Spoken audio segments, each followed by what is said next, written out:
जो बेसिकली जो कॉस्टिंग की ट्रेनिंग है वो शेड्यूल 4 के अकॉर्डिंग आपको ट्रेनिंग देता है और उसी की कंप्लाइंसेस बेसिकली देखी जाती है कि शेड्यूल 4 के आप कंप्लाइंसेस कर रहे हो या नहीं कर रहे हो। उसके अंदर पेस्ट कंट्रोल आता है, उसमें मेडिकल सर्टिफिकेट आता है, पर्सनल हाइजीन आता है, मशीन मेंटेनेंस आता है, मशीन की क्लीननेस आती है, एरिया क्लीननेस आता है। ये सब कुछ हमारा शेड्यूल 4 के अंदर दिया हुआ है, जिसके अकॉर्डिंग हमें डॉक्यूमेंट्री एविडेंस इनको प्रोवाइड करने होते हैं। और पेस्ट कंट्रोल, जैसे हम पेस्ट कंट्रोल है हम आउटसोर्स करते हैं, उसका कॉन्ट्रैक्ट प्रॉपर्ली है कि नहीं है। तो ये आज का जो कोर्स करने के बाद क्या है कि आपको एक सर्टिफिकेट मिलेगा, इसके बाद FSSAI द्वारा मिलेगा। I am just trainer, I am panel trainer. यहाँ पे जो फोटो लगी है ये ट्रेनर एंड असेसर। बेसिकली मैं फास्टैग के पैनल पे, मतलब मैं अपनी मर्जी से ट्रेनर बन के नहीं आपको ट्रेनिंग दे सकती। मुझे FSSAI ने अप्रूव किया हुआ है, क्योंकि जब हम कैलेंडर डालते हैं तो उसमें मेरा नाम डलता है, वो अप्रूव करते हैं कि यस यू आर एलिजिबल। तो वो मेरा नाम अप्रूव करके फिर मैं यहाँ ट्रेनिंग देने आ सकती हूँ। और इस ट्रेनिंग के दौरान हम ये हमारी जो वीडियो कैप्शन बनती है ये भी हमारी वहाँ पे जाती है। This is called evidence station. और ये क्वालिटी सर्विसेज, ये दिया हुआ क्वालिटी सर्विसेज, इट मीन्स ये हमारी पैनल ट्रेनिंग पार्टनर है FSSAI की। ठीक है, तो हमारी 3 टाइप की ट्रेनिंग होती है, बेसिक, एडवांस और स्पेशल। तो हम बेसिक में क्या होता है, बेसिक में जैसे आपके आउटलेट वाले हो गए, आपके डीलर हो गए, आपके डीलर डिस्ट्रीब्यूटर हो गए, उनके लिए होती है बेसिक ट्रेनिंग। और जो दूसरी ट्रेनिंग करते हैं एडवांस होती है, जैसे एडवांस में होती है। और तीसरी होती है स्पेशल। स्पेशल के केस में क्या है, जैसे मिल्क एंड मिल्क जो प्रोडक्ट है वो हमारा स्पेशल कैटेगरी के अंदर आता है, तो इसलिए उसको स्पेशल कैटेगरी के अंदर लिया गया है। तो वो हमारी ट्रेनिंग है स्पेशल ट्रेनिंग। तो इसका नाम है मिल्क एंड मिल्क प्रोडक्ट्स। ठीक है, तो अब सबसे पहले हम बात करते हैं कि इसके अंदर जो भी लोग हैं वो सारे ग्रेजुएट होने चाहिए आपके। अब हम बात करते हैं कि फूड सेफ्टी क्या है और फूड हजार्ड क्या है, तो अब उसकी बात करते हैं। सबसे पहले हम बात करते हैं क्वालिटी। क्वालिटी क्या है? Quality is a continuous process. Quality कोई परमानेंट एक सिस्टम वायर्ड नहीं है कि यही क्वालिटी है। हर बार जब कोई और चीजें आती हैं, नई चीजें आती हैं, नए माइक्रोब्स जनरेट होते हैं, तो वो क्वालिटी के ऊपर इम्पैक्ट करते हैं। ठीक है ना, जैसे आपने देखा होगा पिछले दिनों लंपी वायरस आया था, तो लंपी वायरस से टैकल किस तरह से करना है आपको।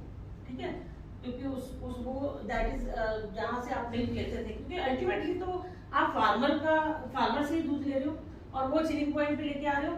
अगर वो जो गाय भैंस है वो लंपी वायरस से ग्रसित है तो उसके क्या पैरामीटर्स है।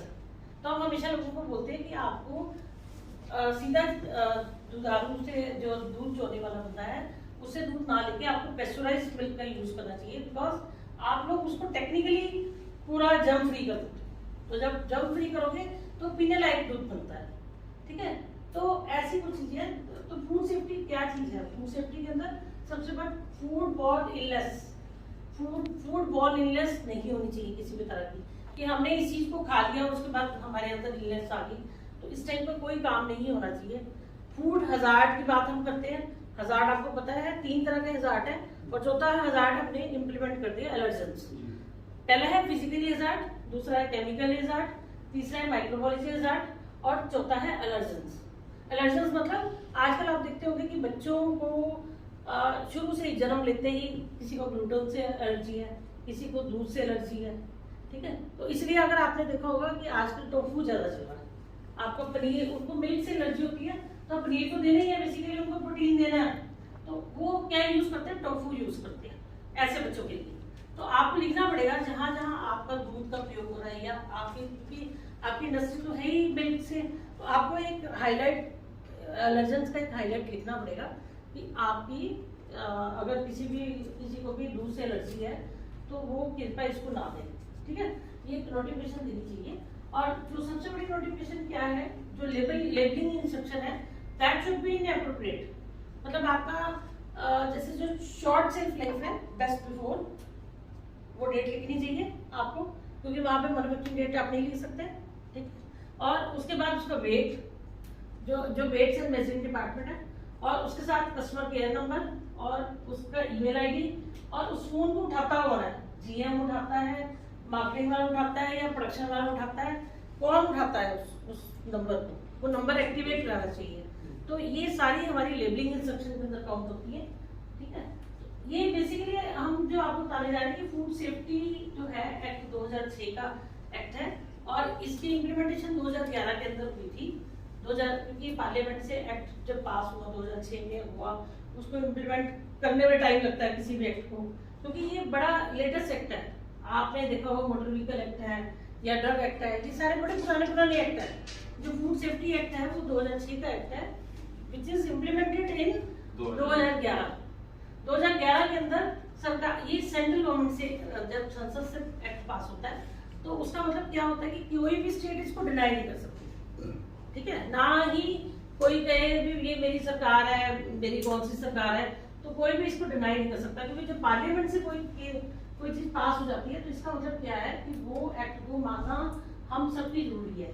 और this is a regulatory standard जो हमारा FSSAI है। जैसे अगर आप काम करते हो आपको GST नंबर लेना पड़ता है, ठीक है, लेकिन उसके अंदर भी एक क्लॉज दी हुई है कि 40 लाख तक अगर आपका बनता है, रेवेन्यू है, अगर आपकी टर्नओवर है, तो आप GST वेव ऑफ करें। लेकिन FSSAI में तो अगर 1 रुपए के भी सेल आप साल में एक बार भी कर रहे हो, चाहे आप चैरिटेबल कोई कार्य कर रहे हो, तब भी आपको FSSAI नंबर चाहिए।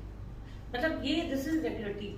सबसे एक चीज समझो, रेगुलेटरी और वॉलंटरी दो चीजों में अंतर होता है। वॉलंटरी क्या चीज होती है जिसको हम लें या ना लें, जैसे ISO सिस्टम है, हम उसको लें ना लें वो हमारी मर्जी है। लेकिन जो हमारी मैंडेटरी चीजें होती है, मैंडेटरी होता है, रेगुलेटरी चीजें होती है, मतलब उसमें रेगुलेशन शामिल है, उसके बिना हम काम नहीं कर सकते। इट मीन्स ये कहा गया कोई भी फूड बिजनेस ऑपरेटर है, अगर फूड का काम करता है, चाहे वो एक पानी की बोतल रख के बेच रहा है अपनी दुकान पे ऊपर, तो उसके ऊपर भी ये एक्ट लागू होता है, ठीक है जी। उसके ऊपर भी ये सारे शेड्यूल 4 के सारे नियम कानून अदा होते हैं।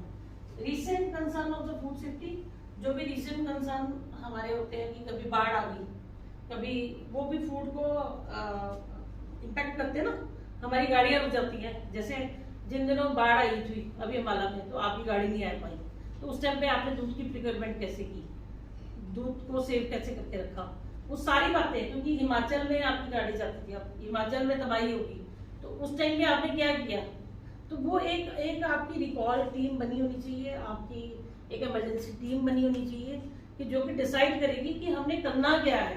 क्योंकि देखो, अगर आप किसी ऐसी